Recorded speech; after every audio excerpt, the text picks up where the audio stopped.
श्री शिवाय नमस्तुभ्यम। हर हर महादेव।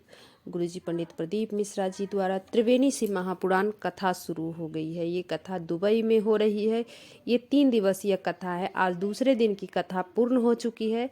ये कथा 9, 10, 11 दिसंबर को 1 बजे से 4 बजे तक आस्था चैनल यूट्यूब के माध्यम से देखी जा सकती है।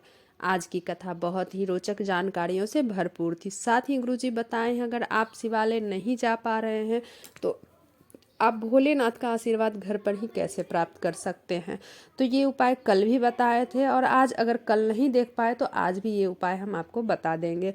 इस उपाय को जानने के लिए वीडियो के अंत तक में बने रहें। अगर आप किन्हीं कारणवश आज की कथा नहीं सुन पाए हैं तो पूरी कथा का रस तत्व आपको इस छोटी सी वीडियो के माध्यम से प्राप्त होने वाली है। आज गुरुजी कल एकादशी के दिन करने वाले एक विशेष उपाय बताए हैं, जो कि पैसा तो बहुत आ रहा है, एक कमा रहे हैं, सवा खर्च हो रहा है, पैसे आ रहे हैं पर टिकते नहीं हैं, और जिसको नहीं भी आ रहे हैं तो उसके लिए भी एक विशेष उपाय और सरल उपाय है, जो कि आप कल मोक्षदा एकादशी के दिन आप ये इस उपाय को कर सकते हैं।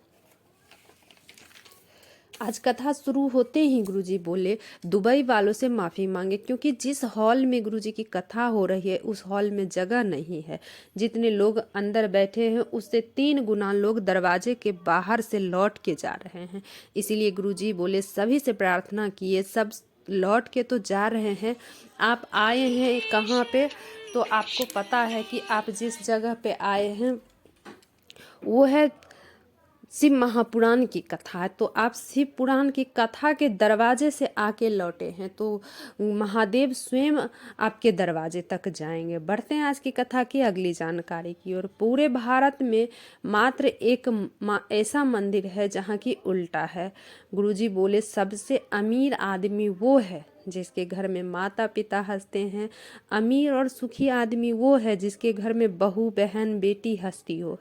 नामदेव जी ने भगवान को जपते जपते भगवान ने अपना दरवाजा बदल लिया। नामदेव जी की भक्ति में इतनी शक्ति थी कि शंकर भगवान को अपना दरवाजा को बदल लिए और नामदेव जी को दर्शन दिए। बढ़ते हैं अगली जानकारी की ओर। अंकिता जी का पत्र आया, मैं और मेरी पत्नी नौकरी की वजह से दुबई में ही रहते हैं। हमारी शादी को कई साल निकल गए थे, संतान का सुख नहीं था। रिपोर्ट सारी नॉर्मल आती थी, तभी किसी ने आपकी कथा के बारे में बताया। आपकी कथा टीवी पर आसन लगा के सुनी, सिहोर गई, कंकर शंकर की पूजा की, बाबा से विनती कर बोली, बाबा मुझे संतान का सुख दे दो। रुद्राक्ष लाई, गला के पानी में पीने लगी, तभी मेरा गर्भ ठहर गया। पूरे 9 महीने बाबा को जल चढ़ाई, मेरे घर में पुत्र रत्न की प्राप्ति हुई, उसी का आभार व्यक्त करने आए हैं।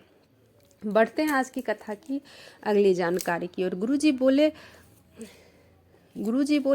दुनिया के लोग बोलते हैं ये कर रहे हैं तो हम वो कर रहे हैं, ऐसा नहीं है। आपके पूर्वजों का फल मिल रहा है, जो कि आपका अच्छा समय बीत रहा है। बढ़ते हैं आज की 5वीं जानकारी की ओर। गुरुजी बोले, प्रथम सुख निरोगी माया। सबसे सुखी आदमी वो है जिसके घर में सोने के कमरे में दवाई ना हो, वो सुखी है, क्योंकि आजकल तो सब रोग से परेशान है। बढ़ते हैं आज की 6वीं जानकारी की ओर। गुरुजी बोले, कोरोना काल आया तो क्या महादेव की लीला है।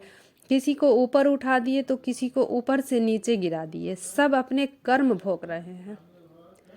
कब महादेव आपका भाग्य पलट देते हैं, कब महादेव के हाथ, सब महादेव के हाथ में है। आज की विशेष जानकारी जो गुरुजी दिए हैं वो विशेष जानकारी की ओर चलते हैं, जो कि आप कल एकादशी के दिन कर सकते हैं। मोक्षदा एकादशी है कल, तो कल के दिन आप ये उपाय कर सकते हैं।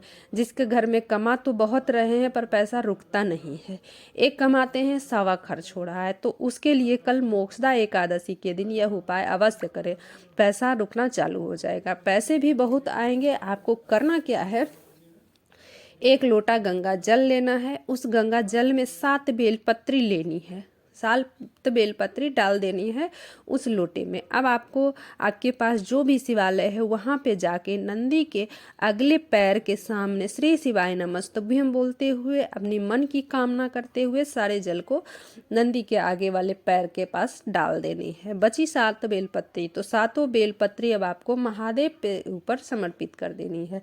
श्री शिवाय नमस्तुभ्यम बोलते हुए, अपने मन की कामना करते हुए आपको वो सातों बेलपत्री डाल देनी है। पैसा रुकना चालू हो जाएगा। अगर आप नहीं कमा रहे हैं तो वो भी आना चालू हो जाएगा। एक कमा रहे थे, सवा खर्च हो रहा था, वो नहीं होगा। आप अगले दिन से ही इसका फल आपको प्राप्त हो जाएगा। गुरुजी बोले कि अगर आप लोग शिवालय नहीं जा पा रहे हो तो आप अपने घर में ही उस आंखें बंद करके ध्यान लगा करके सोचो कि मैं शिव जी को जल चढ़ा रही हूँ, झाड़ू लगा रही हूँ। घर से भी आप पूजा कर सकते हो, मानसिक पूजा इसे कर सकते हैं, तो उसका भी पुण्य फल उतना ही होता है। अगर वो भी आप ना कर सके तो आपको आपके बगीचे में जो मिट्टी है उस मिट्टी को शिव जी का आकृति देकर, शिव जी का आकार बनाकर, पार्थिव शिवलिंग का निर्माण कर श्री शिवाय नमस्तुभ्यम बोलते हुए 1 लोटे जल डाल देनी है, तो आपको उतना ही पुण्य फल प्राप्त होता है जितना कि आप शिवालय जाके शिव जी को 1 लोटे जल का पुण्य फल प्राप्त होता है। तो आप अपने बगीचे में भी इस उपाय को कर सकते हैं। आप अपने बगीचे में भी 1 लोटे जल महादेव के नाम से समर्पित कर सकते हैं। श्री शिवाय नमस्तुभ्यम। हर हर महादेव। दोस्तों, मेरे चैनल पर नए हो तो सब्सक्राइब कर लो, बेल बटन प्रेस करना ना भूलना, ताकि मेरे ऐसे वीडियो की नोटिफिकेशन सबसे पहले आप तक पहुंच सके। अगर उपाय समझ ना आए तो कमेंट बॉक्स के जरिए पूछ सकते हैं।